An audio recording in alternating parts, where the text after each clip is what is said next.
സ്വഭാവത്തിനു ചേർന്ന സ്വന്തം കർമ്മം എന്തുതന്നെയായാലും അത് ത്യജിക്കരുത് എന്നത് ഗീതാ പ്രമാണമാണ്. ഇത്തരം കർമ്മങ്ങളെ സംബന്ധിച്ച് പാപപുണ്യചിന്ത അപ്രസക്തമാണ്.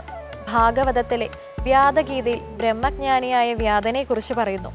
ജന്തുക്കളെ കൊല്ലാൻ വിധിക്കപ്പെട്ട കശാപ്പുകാരനാണ് അയാൾ. തൻ്റെ ജ്ഞാനവും തൻ്റെ കർമ്മവും അദ്ദേഹത്തെ സംബന്ധിച്ചിടത്തോളം ഒരുപോലെ പ്രധാനപ്പെട്ടതാണ്.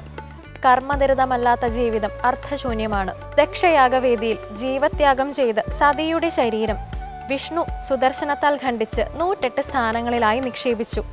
ഈ സ്ഥാനങ്ങളാണ് 108 ശക്തിപീഠങ്ങൾ എന്നറിയപ്പെടുന്നത്.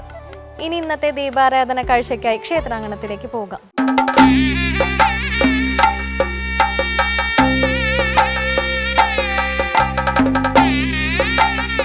അതിപുരാതന കാലം മുതൽ മാതൃദേവതമാരെ പല രൂപഭാവങ്ങളിൽ ആരാധിച്ചിരുന്ന സമൂഹമാണ് ദ്രാവിഡ സമൂഹം. അതുകൊണ്ടുതന്നെ കേരളത്തിൽ ദേവീക്ഷേത്രങ്ങൾ ധാരാളമായി കാണപ്പെടുന്നു. മലയോരങ്ങളും തീരദേശങ്ങളും ഗ്രാമനഗരങ്ങളുമെല്ലാം ദേവീക്ഷേത്രങ്ങളാൽ സമ്പന്നമാണ്. ഞാൻ തൊഴുതിട്ടും എന്തേ വിഴി തുറക്കാത്തു, അമ്മേ പൂമിഴി നീ തുറക്കാത്തു. തിരുവനന്തപുരം ജില്ലയിലെ കാട്ടാക്കട താലൂക്കിൽ ഊരൂട്ടമ്പലം പെരുമള്ളൂർ സ്ഥിതി ചെയ്യുന്ന ഇടത്തറ ശ്രീ മഹാഭദ്രകാളി ക്ഷേത്രം. കാളി ജയ കാളി നമസ്തേ, ശ്രീ കുരുംബ കാളി നമസ്തേ, ശ്രീതിലകം ചാർത്തിയ ദേവി ശിവനന്ദിനിയായൊരു കാളി കൊടുങ്ങല്ലൂരമ്മ വരുന്നുണ്ട്. പൂർവകാലത്ത് കണ്ടല കുടുംബം വകയായിരുന്ന ചെറിയ ആരാധനാസ്ഥാനമായിരുന്നു ഇവിടം. വിശാലമായ പാടങ്ങൾക്ക് സമീപമുള്ള മൈതാന സദൃശ്യമായി കിടക്കുന്ന ഈ പ്രദേശം ആടുമാടുകളെ മേയ്ക്കുന്നവരുടെ വിശ്രമ സങ്കേതം ആയിരുന്നതിനാലാണ് ഇടത്തറ എന്ന പേര് വന്നത് എന്നാണ് സങ്കല്പം.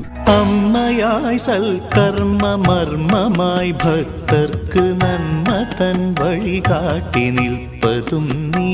കുടുംബാരാധനാമൂർത്തിക്ക് ആണ്ടുതോറും കൊടിതി നടത്തുക എന്ന പഴയകാല കാവ് സമ്പ്രദായങ്ങളുടെ ആരാധനാരീതി അനുവർത്തിച്ചു വന്നിരുന്ന ഈ പ്രദേശത്ത് ഒരാൽമരം ഉണ്ടായിരുന്നതിനാൽ നാട്ടുകാർ അതിനു ചുവട്ടിൽ വിളക്കുവച്ചും പ്രാർത്ഥിച്ചും ആരാധനാമൂർത്തിയെ വിശ്വാസത്തോടെ സ്വീകരിച്ചു. കാലക്രമത്തിൽ നാട്ടുകാരുടെ പങ്കാളിത്തത്തോടെ ക്ഷേത്ര ചടങ്ങുകൾ വിപുലമായി. പാടങ്ങൾ കൊയ്തൊഴിയും വേളയിൽ വിളവെടുപ്പിന്റെ നിറവിൽ പച്ച പന്തൽ കെട്ടി ഉത്സവാഘോഷങ്ങൾ തുടങ്ങി. പിന്നെ ഇവിടം ക്ഷേത്രമായി രൂപപ്പെടാൻ അധികകാലം വേണ്ടി വന്നില്ല. പൂരനാളിൽ ദിവ്യദർശനം നേടുവാൻ അമ്മ തൻ സവിധത്തിലെത്തുവോർക്കായി, പൂരനാളിൽ ദിവ്യദർശനം നേടുവാൻ അമ്മ തൻ സവിധ. കേരളത്തിൽ അങ്ങോളം ഇങ്ങോളമുള്ള ദേവീക്ഷേത്രങ്ങളുടെ ആരാധനാ സമ്പ്രദായങ്ങളും ആചാര അനുഷ്ഠാനങ്ങളും സൂക്ഷ്മമായി നിരീക്ഷിച്ചാൽ കുറച്ചൊക്കെ സാമ്യങ്ങളും ധാരാളം വൈവിധ്യങ്ങളും നമുക്ക് ദർശിക്കാൻ സാധിക്കും. ഒരു കാലത്ത് കേരളം എന്നത് നിരവധി നാട്ടുരാജ്യങ്ങളായി ചിതറിയും പല പല രാജാക്കന്മാരാൽ ഭരിക്കപ്പെട്ടും കിടന്നതുകൊണ്ട് തന്നെ മാതൃപൂജയിൽ വിഭിന്നമായ ശൈലികൾ രൂപപ്പെട്ടു വന്നിട്ടുണ്ട്. ഇതിനും പുറമെ ദേവദാസ സങ്കല്പത്തിനനുസരിച്ചുള്ള ആരാധനാ രീതികൾ കൂടിക്കലർന്നു കിടക്കുന്നതിനാൽ ഓരോ ദേവീക്ഷേത്രങ്ങളും തനതായ വൈവിധ്യങ്ങൾ പുലർത്തുന്നു. എല്ലാ വർഷവും കാളിയൂട്ട് മഹോത്സവവും 3 വർഷത്തിലൊരിക്കൽ ദിക്കുബലി മഹോത്സവവും 6 വർഷത്തിലൊരിക്കൽ പറണേറ്റ് മഹോത്സവവുമാണ് ഈ ക്ഷേത്രത്തിൽ നടന്നുകൊണ്ടിരിക്കുന്നത്. ദിക്കുബലിക്കായി ദേവി 4 കരകളിലേക്കായി പോകുമ്പോൾ ദിക്കുബലിക്കളങ്ങളിൽ ദേവിയെ സ്വീകരിക്കുന്നത് ആയിരക്കണക്കിന് ആൾക്കാരെ താലപ്പൊലിയുമായി നിന്നാണ് ദേവിയെ സ്വീകരിക്കുന്നത്. ഓരോ കാളിയൂട്ട് മഹോത്സവവും കഴിയും തോറും ഈ ക്ഷേത്രസന്നിധിയിൽ എത്തിച്ചേരുന്ന ഭക്തജനങ്ങളുടെ അളവ് വളരെയധികം കൂടുന്ന ഒരു സാഹചര്യമാണ് ഉണ്ടാകുന്നത്.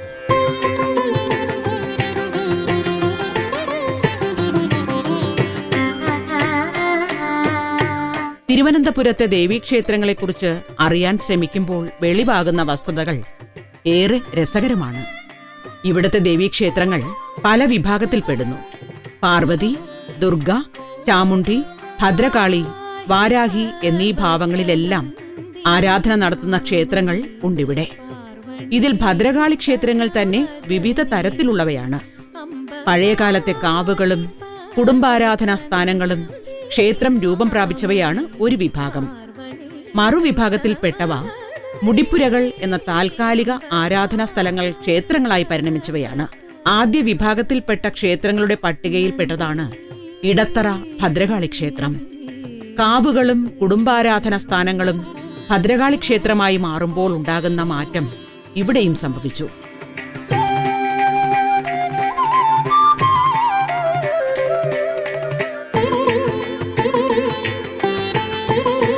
ഭദ്രകാളിയുടെ ജന്മോദ്ദേശമായ ദാരുക നിഗ്രഹം പുനരാവിഷ്കരിക്കുന്ന അനുഷ്ഠാന കലകൾ ഉത്സവ ചടങ്ങുകളിലെ പ്രധാന ഘടകങ്ങളായി മാറി. അങ്ങനെ പറണേറ്റും നിലത്തിൽ പോരുമെല്ലാം ഉത്സവത്തിന്റെ ഭാഗമായി. എന്നാൽ ആദ്യകാലത്തെ മുടിപ്പുര സമ്പ്രദായത്തിന്റെ പിന്തുടർച്ചയായി ഭദ്രകാളി പാട്ട് ഇന്നും നിലനിൽക്കുന്നു.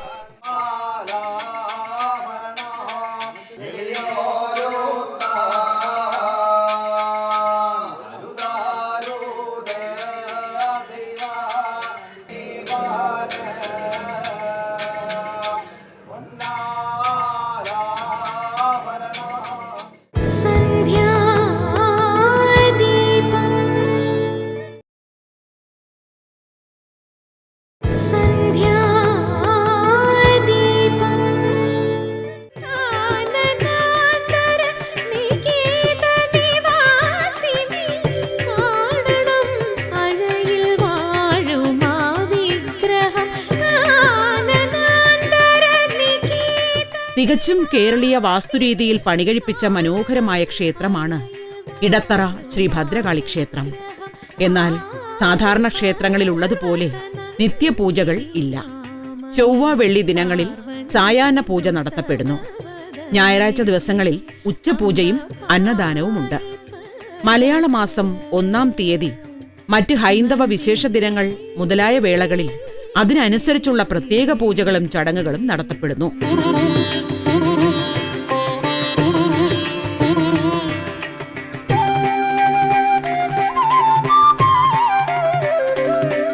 മീനമാസത്തിലെ ഉത്രം നാളിൽ കൊടിയേറി 8-ാം നാൾ ആറാട്ടോടെയാണ് ഓരോ വർഷവും കാളിയൂട്ടുത്സവം അവസാനിക്കുന്നത്.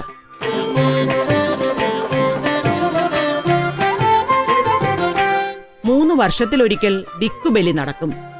4 കരകളിലാണ് അമ്മ തിരുമുടിയേറി എഴുന്നള്ളി വരുന്നത്. 6 വർഷത്തിലൊരിക്കലാണ് പറണേറ്റ്.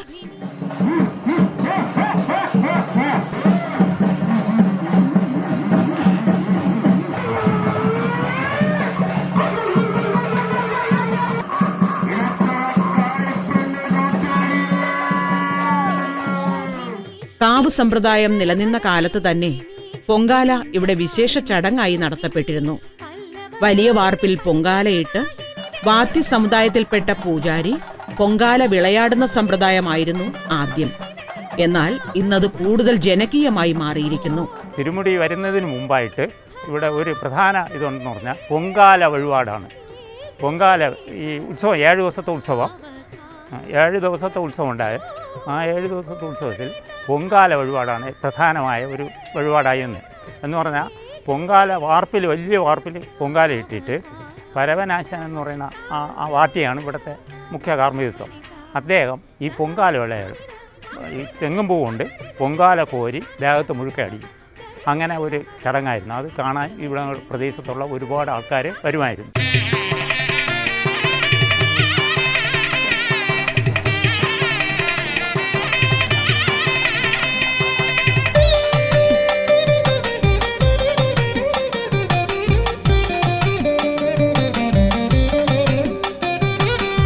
ആദ്യകാലത്ത് വാളും കുറുവടിയുമായിരുന്നു ദൈവസങ്കല്പത്തിൽ ആരാധിച്ചിരുന്നത്. പിന്നീട് തിരുമുടി നിർമ്മിച്ചുവെങ്കിലും ഒരു പ്രാദേശിക സംഘർഷത്തിൽ അത് തകർക്കപ്പെടുകയും കുറേ വർഷം ഉത്സവം മുടങ്ങുകയും ചെയ്തു. എന്നാൽ പിന്നീട് വന്ന കമ്മിറ്റികൾ ക്ഷേത്രം വിപുലമാക്കുകയും 50 സെന്റോളം ഭൂമി വാങ്ങുകയും പുതിയ തിരുമുടി പണിയിക്കുകയും ചെയ്തു. അങ്ങനെ ഉത്സവാഘോഷങ്ങൾ പുനരാരംഭിക്കപ്പെടുകയും പ്രദേശവാസികളുടെ ഭക്തിയും സഹകരണവും കൊണ്ട് വൈപുല്യം നേടുകയും ചെയ്തു. മുട്ടോളമെത്തുന്ന കേശഭാരം ഇഷ്ടവരം തരും തൃക്കരങ്ങൾ. ഇടത്തറ ശ്രീ ഭദ്രകാളി ക്ഷേത്രം കേവലം ഒരു ആരാധനാലയം മാത്രമല്ല, ഭക്തരുടെ ആശാകേന്ദ്രം എന്നതിലുപരി കേരളത്തിലെ ക്ഷേത്ര പരിണാമ ചരിത്രം വിളിച്ചോതുന്ന സ്ഥാപനവും കൂടിയാണ്.